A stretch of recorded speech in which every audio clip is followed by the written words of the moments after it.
welcome back to my YouTube channel. The newborn essentials video was something that was highly requested on my Instagram, and I decided to go ahead and make a YouTube video because of the sheer size of the content. In the first couple of weeks, as new parents, you would want to do all the things that you can to make the baby feel extremely comfortable, and the transition from her old home, which was in the womb, to her new home, which is out here in the world.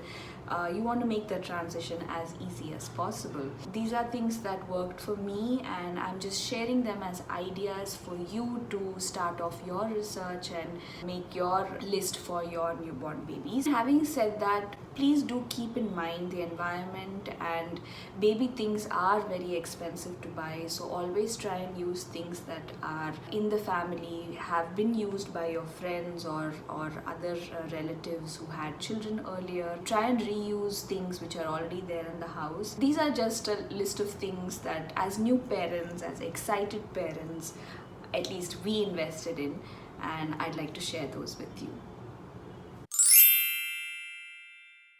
I found that onesies are really an effective and efficient way to dress up your baby on a day-to-day basis, simply because of the diaper changes involved. The baby bum area is so accessible with a onesie because of the buttons that are at the bottom. I found really cute and inexpensive ones on H&M. The baby collection, which is available on the app as well as the store in Hyderabad. You could also look at stuff in firstcry.com or Mothercare. If you have friends coming in from the US, then Carter's is a brand which is very commonly used. Newborn babies also do not have their body temperature regulation in place like adults do. A couple of pairs of mittens, socks, and few hats or caps are very useful for a newborn baby. For the baby bum, obviously there are diapers. The hospital usually has newborn baby diapers. They also insist on using those diapers because they can help keep a count of the pee and poop. You can also indulge in buying some fancy stuff like frocks or little t-shirt and shorts, which are like really cute because they're made for newborn babies. They're so tiny, you can't even imagine a human would fit into these, like a real human would fit into these clothes. So yeah, I did indulge in buying one or two special dresses for the baby.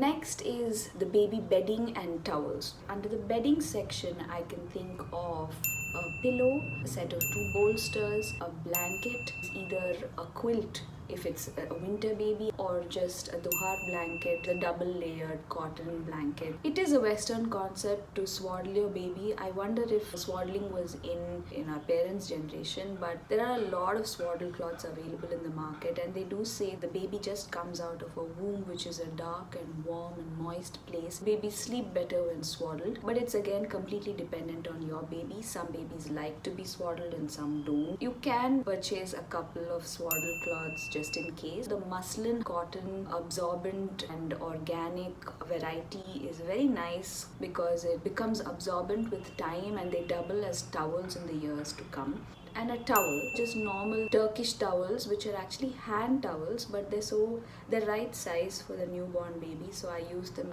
as her official towels. There are these really cute hooded towels, the little hood of a towel that comes on top of the head in the form of animals. I find them very cute. You can also just use your swaddle blankets as towels, or old cotton saris of your mothers or grandmothers can also be used as various blankets and towels for your baby. Because this stuff is expensive nowadays in the market, a more sustainable way would be to just reuse old things, because the babies do grow out of them very soon. If you're having a crib, then they have these Cot Bumpers and fitted Cot Sheets and whatnot, which are really expensive. So we still haven't purchased them because they're not essentially for newborn babies, in my opinion.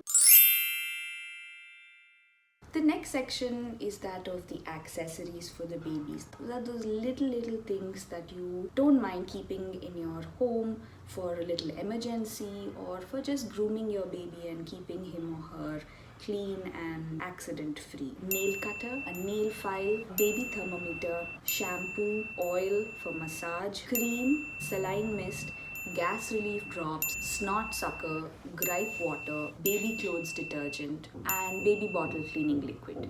Newborn babies have sharp and long nails. They grow back so quickly. With the baby's unnecessary hand movements, you're always worried that she or he might scratch off their face. A nail cutter and nail file are quite essential in the first couple of weeks. I found this nail file to be very useful, especially because it is absolutely noiseless. It has a little light and it quickly files off her nails to very soft edges, because in the initial couple of weeks I found that my baby's nails were really soft. I couldn't even hear or feel the click when I tried to cut the nails, and they're so tiny and it's so scary you might chop off your baby's finger. I found that a nail file of this kind was much more easy. It has a little disc on top which is rough on surface, turns around and you just put it on the baby's nail and it starts filing the nail very quiet. I do have the nail cutter and it's useful when the baby is a little older, but in the first couple of weeks I found the file to be a much more effective tool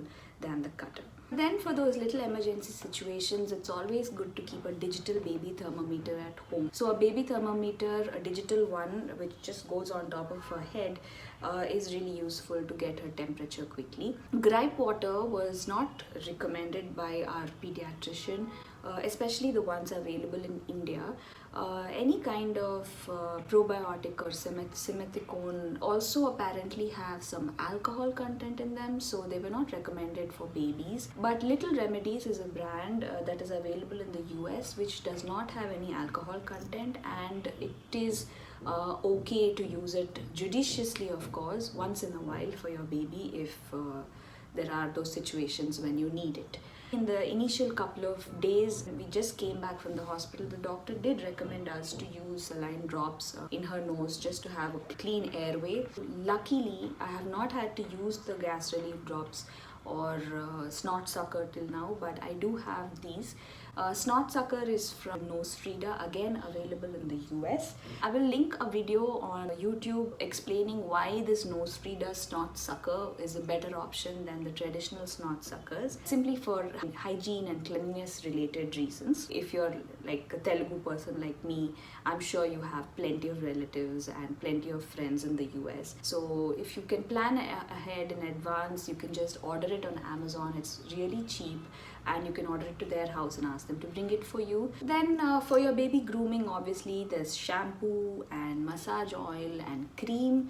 The accepted and recommended brands by my pediatrician were Aveeno or Sebamed, and there's also Burton Bees that is available in a couple of shops in Hyderabad like Shishu, or on Amazon of course, or if you have again relatives coming in from the US. So these are apparently safe for babies without any fragrance, harsh chemicals, single liquid that doubles as a shampoo and body wash. I also got a couple of other massage oils as gifts from friends, but what I essentially purchased was just good quality coconut oil, extra virgin pure coconut oil from this online company called the Coconut People.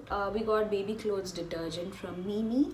I'm sure they're available in various other brands too. These are not very harsh on the clothes and they're specifically made for baby clothes, so I suppose no harm in trying them, especially because you're so protective about a newborn baby. And then there is the bottle cleaning liquid, especially for if you're feeding your baby with a bottle or if you're pumping and you have breast pump parts that need to be cleaned. This bottle cleaning liquid from Pigeon was a great lifesaver.